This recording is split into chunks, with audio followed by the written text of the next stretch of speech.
तो दोस्तों इसके पिछले वीडियो में हमने देखा था लगभग 10-11 नंबर तक देख लिए थे। अब जहां तक हो गया उसके ठीक आगे का जो क्वेश्चन आंसर है उसको सॉल्व करने वाले इस वीडियो में। तो चलिए स्टार्ट करते हैं और देखते हैं इसके सारे क्वेश्चन के आंसर को। लेकिन हाँ, अगर जो भी डाउट हो आप कमेंट करके निश्चित रूप से पूछिएगा। अब देखिए 11 नंबर क्वेश्चन हमारा है, वियोजन अभिक्रिया को संयोजन अभिक्रिया के विपरीत क्यों कहा जाता है? इन अभिक्रियाओं के लिए समीकरण लिखिए। यहाँ पे देखिए जो वियोजन अभिक्रिया, वियोजन का मतलब हुआ कि वो अलग हो रहा है, यानी कि बहुत सारा या फिर एक से अधिक था, ठीक है, 2 गो 3 गो 4 गो जो भी था वो सब एक साथ था। लेकिन जब वियोजन अभिक्रिया होता है तो इसके बाद वो सब अलग अलग हो जाता है। तो कहता है कि वियोजन अभिक्रिया जो है, जो अलग अलग होने वाला अभिक्रिया है, वो संयोजन के उल्टा क्यों होता है? तो देखिए वियोजन का मतलब हो गया टूट कर अलग होना और संयोजन का मतलब हुआ जुड़ना, तो बिल्कुल अलग होगा ही ना। लेकिन इसको परिभाषा के रूप में है, तो वियोजन अभिक्रिया वह है जिसमें एकल अभिकारक टूट करके 2 या उससे अधिक उत्पाद बनाते हैं, जबकि संयोजन अभिक्रिया इसके बिल्कुल विपरीत है, जिसमें 2 या 2 से अधिक अभिकारक मिलकर एक एकल उत्पाद बनाते हैं। यही चीज़ तो ध्यान देना है। इसमें क्या होता है, इसमें टूटता है। जब हम किसी भी रासायनिक अभिक्रिया को कराएंगे ना, तो उसमें क्या होगा, जो पहले से अभिकारक होगा वो टूटकर हमें अलग होते हुआ नजर आएगा, ठीक है, वो हो जाएगा आपको वियोजन। लेकिन जो संयोजन होता है उसमें क्या होता है, हम अलग अलग अभिकारक के साथ जब रिएक्शन करवाएंगे तो वो दोनों आपस में जुड़ने लगते हैं, तो वो हो जाएगा संयोजन अभिक्रिया। अब इसके अगर हम कुछ एग्जाम्पल देखें तो जैसे यहाँ देखिए वियोजन अभिक्रिया, इसमें क्या हुआ, इसमें देखिए पहले ए बी था, यानी दोनों एक साथ था, और जब इसमें ऊर्जा दिया गया यानी इसको गर्म किया गया या फिर धूप में रखा गया, तब क्या हो गया कि ये जो ए बी एक साथ में था ये टूट करके ए बन गया और क्या बन गया, बी, यानी दोनों अलग अलग हो गया, है ना, ए प्लस बी यानी दोनों अलग अलग हो गया। अब इसको जैसे रासायनिक अभिक्रिया के रूप में इसी को समझाने के लिए यहाँ पर दिया गया है। जैसे यहाँ पर देखिए है AgCl, तो Ag में यहाँ Ag जो है इसको मानिए A, क्योंकि Ag का मतलब हुआ सिल्वर, ठीक है, और Cl जो है Cl मतलब क्लोरीन, तो दोनों एक साथ था, यानी पहले Ab था। जब रिएक्शन हुआ कहाँ पर हुआ, देखिए सूर्य का प्रकाश, यानी सूर्य के प्रकाश में रिएक्शन हुआ। तो ऐसा रिएक्शन हमेशा सूर्य के प्रकाश में या फिर गर्म करने पर ही होता है, ठीक। तो जब ये रिएक्शन होता है तब बनता है Ag प्लस Cl2, यानी Ag अलग हो जाता है और Cl2 बनता है, क्लोरीन गैस निकल जाता है। अब यहाँ पे कहिएगा ये 2 क्यों लगा है, तो इतना तो आप समझदार है ही, यानी कि इसको द्रव्यमान संरक्षण का नियम जो आपने पढ़ा है, जिसमें समीकरण को संतुलित किया जाता है, तो उसी के हिसाब से यहाँ पर क्या हुआ है, उसी के हिसाब से यहाँ पर 2 और इधर से भी 2 लग गया ताकि ये समीकरण संतुलित हो जाए। नेक्स्ट यहाँ पे देखिए जो संयोजन अभिक्रिया है, हाँ ये तो वियोजन था ना, ये संयोजन है। संयोजन अभिक्रिया में क्या होता है, जैसे यहाँ पर दिया हुआ है A प्लस बी, ये दोनों अलग अलग है ना अभिकारक, जो कि समीकरण के बाएं साइड में हो यानी लेफ्ट साइड में हो, उसको हम अभिकारक कहते हैं। तो अभिकारक में क्या है, अभिकारक में A प्लस बी यानी दोनों अलग अलग है। लेकिन जब रिएक्शन होता है तो रिएक्शन होने के बाद देखिए क्या सब बनता है, रिएक्शन होने के बाद ए बी यानी दोनों एक साथ आ गया, और जैसे ही दोनों एक साथ जुड़ा तभी वहाँ से ऊर्जा भी मुक्त होगा, ठीक। तो यहाँ पर क्या हुआ, यहाँ पर 2 अलग अलग अभिकारक थे और मिल करके एक बन गया।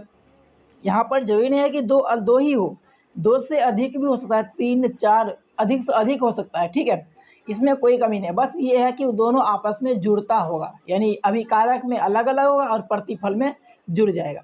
इसी को समझाने के लिए जो यहाँ पर देखिए मतलब एग्जाम्पल दिया हुआ है रासायनिक अभिक्रिया के रूप में, वो है इसमें है सी मतलब कार्बन, ये पहले अलग था, फिर इसके बाद देखिए ऑक्सीजन O2, ये दोनों अलग अलग है। लेकिन जैसे ही दोनों को जब आपस में रिएक्शन कराया जाता है तब बनता है CO2, क्या बनता है, CO2 कार्बन डाइऑक्साइड, यानी कि कार्बन और ऑक्सीजन दोनों अलग अलग था, दोनों एक साथ जुड़ गया, तो ये हो गया ना संयोजन। वही चीज़ तो है, इधर से जुड़ रहा है और इधर से एक साथ आ रहा है, तो इसीलिए इसको क्या कहते हैं, वियोजन अभिक्रिया को संयोजन का बिल्कुल उल्टा कहते हैं। देखिए क्वेश्चन नंबर 12 है, उन वियोजन अभिक्रियाओं के एक एक समीकरण लिखिए जिनमें ऊष्मा, प्रकाश एवं विद्युत के रूप में ऊर्जा प्रदान की जाती है। सभी का एक रिएक्शन लिखना है, केमिकल रिएक्शन। तो देखिए पहला है इसमें ऊष्मा द्वारा वियोजन अभिक्रिया, ध्यान ये देना है कि इसमें देखिए क्या कहता है, उन वियोजन अभिक्रियाओं, यहाँ क्या कह रहा है, यानी वियोजन अभिक्रिया का ही एग्जाम्पल हमें देना है। तो उष्मा द्वारा जो वियोजन अभिक्रिया होता है उसमें देखिए पहला क्या है, CaCO3। भाई एक ही एग्जाम्पल देना है ना, तो CaCO3 इसको, इसका नाम क्या है, इसका नाम है कैल्शियम कार्बोनेट। तो जब ये रिएक्शन होता है, यानी क्या, यहाँ पर गर्म किया जाता है। देखिए एक चीज़ बताते हैं, गर्म का जो सिंबल होता है वो इस तरह से होता है, त्रिभुज करके, ठीक है। जो हम मतलब रिएक्शन में जो एरो का निशान देते हैं उसके नीचे त्रिभुज लगा देंगे ना, तो यानी इसको गर्म किया गया, ठीक है। तो केमिकल रिएक्शन में जब हम कैल्शियम कार्बोनेट को गर्म करते हैं ना, तब देखिए क्या होता है, कैल्शियम ऑक्साइड बनता है, CaO + CO2 यानी कार्बन डाइऑक्साइड, ठीक। ये हो गया उष्मा द्वारा वियोजन अभिक्रिया। वियोजन अभिक्रिया 3 के ही द्वारा होता है, एक तो उष्मा के द्वारा, प्रकाश के द्वारा और विद्युत के द्वारा, ठीक। अब नेक्स्ट है हमारा प्रकाश के द्वारा, ठीक है। प्रकाश द्वारा वियोजन अभिक्रिया, इसमें है सिल्वर क्लोराइड को अगर हम धूप में रखेंगे तब यहाँ पे बनता है सिल्वर, और क्या बनता है, क्लोरीन गैस।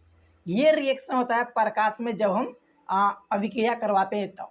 नेक्स्ट है विद्युत द्वारा वियोजन अभिक्रिया। तो विद्युत द्वारा वियोजन मतलब ऐसा वियोजन अभिक्रिया जिसमें विद्युत का उपयोग किया जाता है।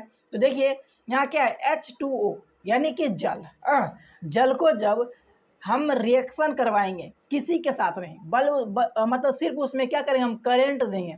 तो जब जल में हम विद्युत को प्रवाहित करते हैं तब वो टूटता है 2 चीज़ में, एक तो टूटता है हाइड्रोजन में और दूसरा टूटता है ऑक्सीजन के रूप में, ठीक।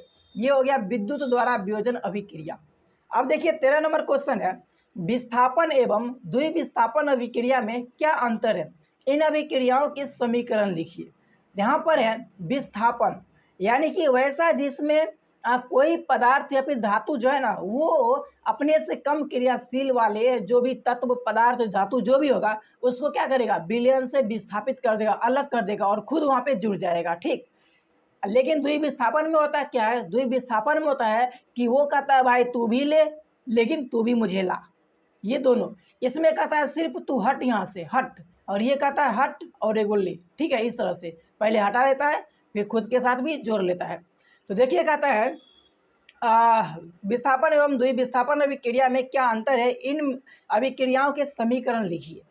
देखिए विस्थापन अभिक्रिया, इन अभिक्रियाओं में अधिक क्रियाशील तत्व जो कि ज़्यादा क्रियाशील है, कम क्रियाशील तत्व को उसके यौगिक से विस्थापित कर देता है, यानी उसको वहाँ से हटा देता है। जो कम क्रियाशील होता है ना उसको हटा देता है और जो ज़्यादा क्रियाशील होता है वो जुड़ जाता है, ठीक है। यानी खुद जुड़ जाएगा, दूसरे को हटा देगा, जो कमजोर होगा उसको। ये तो ऐसा ही वाला बात हो गया ना, अगर 2 3 4 में झगड़ा होता है और कोई सामान वो चाहता है हथियाना, तो जो ज़्यादा पावरफुल होता है ना वो सामान उसका हो जाता है, क्योंकि वो ज़बरदस्ती छीन छान लेता है इस तरीके से, और जो कमज़ोर होता है बेचारा वो नुकसान में रहता है। वही चीज़ यहाँ पे जो मजबूत होगा, जो मतलब ज़्यादा क्रियाशील है, पावरगर है, वो खुद के साथ जोड़ लेगा, कमज़ोर वाला को हटा देगा। अब जैसे में देखिए है A + BC, यहाँ पे देखिए यहाँ मान लिया गया या फिर इसको कहते हैं फॉर्मेट तैयार किया गया, ठीक है। इसमें देखिए A और यहाँ पे क्या है BC। फिलहाल देखिए अभी इसमें क्या है, इसमें A अकेले है और BC ये दोनों साथ में है। लेकिन क्या है कि BC में कोई एक ऐसा है जो कम क्रियाशील है, लेकिन A जो है ना वो अधिक क्रियाशील है। जब रिएक्शन होता है तब देखिए यहाँ पे क्या करता है, BC में से B को हटा दिया ना, B को, बेचारा अकेले हो गया और A जुड़ गया C के साथ, यानी AC बन गया। तो यही चीज़ तो है। तो यहाँ A अधिक क्रियाशील है, ठीक है। A क्या है, अधिक क्रियाशील है, तभी तो B को हटा दिया। इसी का हम अगर रासायनिक समीकरण देखें तो यहाँ पर देखिए है Zn, मतलब कि जिंक, और इसका जब रिएक्शन होता है AgNO3, क्या है, सिल्वर नाइट्रेट। इसका यानी इस सूत्र का मतलब क्या हुआ, सिल्वर नाइट्रेट, ठीक है। तो जब देखिए जिंक का सिल्वर नाइट्रेट के साथ अभिक्रिया कराया जाता है तब बनता है क्या, तब बनता है ZnNO3 का होल ट्वाइस। ये तो हो गया फार्मूला सिंपल। ये देखिए जिंक नाइट्रेट बनता है, ठीक है। और जो हमारा ये सिल्वर है Ag, इसको अलग कर देता है। बेचारा सिल्वर कम क्रियाशील है, जिंक अधिक क्रियाशील है, इसलिए ये दोनों जुड़ गया, ठीक। यहाँ है देखिए यहाँ Zn यानी जिंक क्या है, अधिक क्रियाशील है। बस सेम फार्मूला पे बना हुआ है, ये फॉर्मेट पर ही बैठा हुआ है। देखिए जिंक हो गया A, BC, ये हो गया क्या है Ag हो गया B, और C को मान लीजिए NO3, तो हो गया ना। आगे बन के बनता है क्या, AC बनता है, यानी कि NNO3 का होल ट्वाइस, ये हो गया एक साथ, और बी बेचारा जो सिल्वर था वो बेचारा अलग हो गया। चलिए अब इसके बाद द्विविस्थापन की बात आती है। अब देखिए यहाँ पे द्विविस्थापन अभिक्रिया, द्विविस्थापन का मतलब ये हुआ कि ये खुद में से दूसरे को अलग कर देता है, लेकिन जो वो लेता है ना, यानी जो इसका दोस्त को ले जाता है उससे उसका दोस्त को वो वापस ले लेता है, वही चीज़ है यहाँ पर द्विविस्थापन अभिक्रिया। इसमें है इन अभिक्रियाओं में उत्पादों का निर्माण दो यौगिक के आयनों का आदान प्रदान से होता है, यानी कि जो एक पर धन आयन होगा और ऋण आयन होगा, उसमें से क्या करेगा वो एक धन या फिर ऋण को अपने से अलग करेगा और दूसरे का धन या ऋण जो है वो अपने में जोड़ लेगा, वही चीज़ है हमारा द्विविस्थापन अभिक्रिया। अब यहाँ पे जैसे है AB प्लस CD, यहाँ पर क्या है A और B, ये दोनों में देखिए जब भी रिएक्शन में, केमिकल रिएक्शन में कुछ भी अगर बना होगा तो उसमें प्लस माइनस जुड़ने के बाद ही बनता है। तो अगर हम यहाँ पे AB में देखिए एक प्लस एक माइनस होगा, इसी तरह से CD में भी एक प्लस एक माइनस है। ठीक, अब आप किसी तरीके से मान सकते हो। ठीक है, तो अब जब रिएक्शन होता है तो रिएक्शन होने के बाद देखिए क्या किया, A जो है वो B से B को हटा दिया ना, B को यहाँ से हटा दिया, और D इसमें से क्या किया खुद के पास जोड़ लिया, तो बन गया AD। ठीक, और इसके बाद जो B हटा था वो क्या किया, CD में से जो C है इसको अपने साथ ले लिया, तो ये हो गया AD प्लस BC। तो ये हो गया भाई द्विविस्थापन अभिक्रिया, ये है फॉर्मेट। ठीक है, इस तरह से द्विविस्थापन अभिक्रिया होता है। इसको समझाने के लिए देखिए यहाँ पे है 2KBr। यहाँ पर 2 को तो मान लीजिए वो समीकरण संतुलित करने के लिए दिया गया है, लेकिन यहाँ KBr क्या है, पोटेशियम ब्रोमाइड। जब इसका रिएक्शन करवाया जाता है बेरियम आयोडाइड से BaI2 से, जब रिएक्शन होता है तो रिएक्शन होने के बाद बनता है KI यानी पोटेशियम आयोडाइड, यानी K और ये I, ये दोनों आपस में जुड़ जाता है और क्या बनता है बेरियम ब्रोमाइड। ठीक है, तो यहाँ देखिए B और यहाँ पर Br, यानी Ba और Br ये दोनों आपस में जुड़ जाता है, तो यही हो गया ना। यहाँ पर K प्लस है, Br माइनस है, Ba प्लस है, I2 माइनस है। तो देखिए अब क्या किया, K क्या करता है कि इसका I लेता है, ये प्लस में है तो ये इसका वाला माइनस लेगा, तो KI हो गया। ये हो गया क्या, ये P प्लस माइनस लग गया इधर भी। फिर इस तरह से यहाँ पर देखिए Ba प्लस में है और Br माइनस में है, तो ये दोनों आपस में जुड़ गया, तो ये प्लस ये माइनस, तो ये हो गया ना हमारा क्या, पोटेशियम आयोडाइड और बेरियम ब्रोमाइड। यही चीज़ तो है द्विविस्थापन अभिक्रिया। अब देखिए 14 नंबर क्वेश्चन है, सिल्वर के शोधन में, हमको लगा ये शोषण लिखा हुआ है लेकिन शोधन, सिल्वर के शोधन में यानी कि जब सिल्वर को शुद्ध किया जाता है, सिल्वर मतलब चांदी को, तो है सिल्वर नाइट्रेट के विलयन से सिल्वर प्राप्त करने के लिए कॉपर धातु द्वारा, किसके द्वारा, कॉपर धातु द्वारा, जो कि सिल्वर से क्या है अधिक क्रियाशील है। सिल्वर से अधिक क्रियाशील कौन है, कॉपर है, करने गया कॉपर, यहाँ कॉपर है। इसका सूत्र क्या होता है, सूत्र ने मतलब रासायनिक संकेत क्या होता है, Cu होता है। ठीक है, द्वारा विस्थापन किया जाता है। इस प्रक्रिया के लिए अभिक्रिया लिखिए, यानी कि भाई सिल्वर को शुद्ध करने के लिए जो भी उसमें रासायनिक अभिक्रिया करवाया जाता है उसके बारे में पूछ रहा है। ठीक है, तो यहाँ देखिए सिल्वर नाइट्रेट तो पहले से, इसको जब कॉपर के साथ रिएक्शन करवाया गया, copper plus silver nitrate AgNO3 silver nitrate, जब इस दोनों को रिएक्शन करवाया गया तब बनता है CuNO3 का होल ट्वाइस, यानी कॉपर नाइट्रेट क्या करता है, कॉपर नाइट्रेट Cu जो है ना ये NO3 को अपने साथ रख लेता है। ठीक, और छोड़ किसको देता है, वो छोड़ देता है Ag को, यानी सिल्वर को छोड़ देता है। तो ये हो गया क्या, ये हो गया भाई मतलब सिल्वर हो गया शुद्ध, सिल्वर हो गया शुद्ध।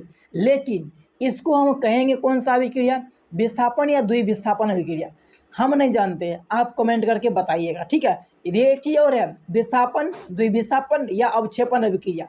अगर आप इसको देखते होंगे तो कमेंट करके बताइएगा। ठीक है, चलिए तब तक 15 नंबर क्वेश्चन को देखते हैं, बाकी कमेंट करना आपके ऊपर जिम्मेदारी है कि। अब देखिए 15 नंबर हमारा क्वेश्चन है, अवक्षेपण अभिक्रिया से आप क्या समझते हैं। अवक्षेपण का मतलब ये हुआ कि वो पुनः कुछ न कुछ उत्पाद के रूप, मतलब उत्पाद कहते हैं, कुछ न कुछ वो क्या करेगा अपने विलयन से निकाल देगा, साइड में कोना में रख देगा, वो हो जाता है अवक्षेप। देखिए कहता है उदाहरण देकर समझाइए, उदाहरण देना है।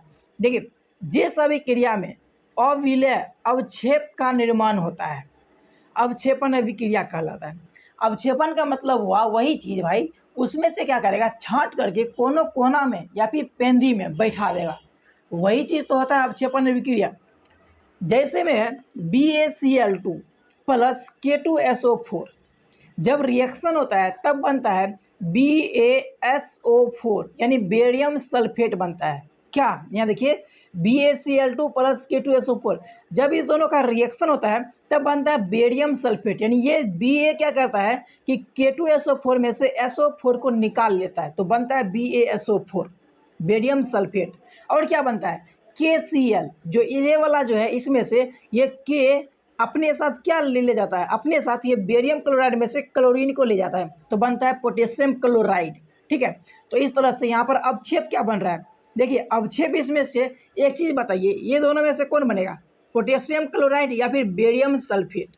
तो इसमें से जो है ना अवक्षेप आगे पता चलेगा कौन बन रहा है सो। ठीक है, देखिए यहाँ पर ये वही हिंदी में लिखा हुआ है, कोई दिक्कत ना है, वैसे हमने आपको यहीं पर बता दिया क्या क्या बन रहा है। ठीक है, ये जो BaSO4 है ना, ये क्या है कि वो घुलनशील पदार्थ है। ठीक है, तो ये क्या होगा, बेचारा पेंदी में बैठ जाएगा, और अगर ये पेंदी में बैठेगा तो इसके साथ एक नया निशान लगेगा। अब वो नया निशान का नाम क्या है, इसको मतलब नया निशान को हम दिखाएंगे कैसे, तो ये दिखाने के लिए हम नीचे का तीर का चिन्ह निशान देते हैं। ठीक है, यानी कि ये बैठ गया है BaSO4। यहाँ है इस अभिक्रिया में बेरियम सल्फेट के सल्फेट और विलय अवक्षेप का निर्माण होता है। यहाँ पर के सल्फेट नहीं, बेरियम सल्फेट, ठीक है, और विलय अवक्षेप का निर्माण होता है। यहाँ पर इसको सही कर लीजिएगा। ठीक है, इसलिए यह एक अवक्षेपण अभिक्रिया है। दोस्तों आई होप कि आपको इसमें जितने भी क्वेश्चन आंसर बताए गए होंगे सारे कुछ आपको अच्छे से समझ में आए होंगे, और अगर कोई डाउट हुआ होगा तो कमेंट बॉक्स का यूज कीजिएगा, जिससे आप अपने डाउट को हमें बता सकते हो, और फिर उसका हम कमेंट को रिप्लाई दे करके या फिर जैसा भी हो, चाहे वीडियो बनाना पड़े तो वो भी करके आपको हम इसका सॉल्यूशन निश्चित रूप से प्रोवाइड करें। तो चलिए मिलते हैं नेक्स्ट वीडियो में, तब तक के लिए बाय बाय।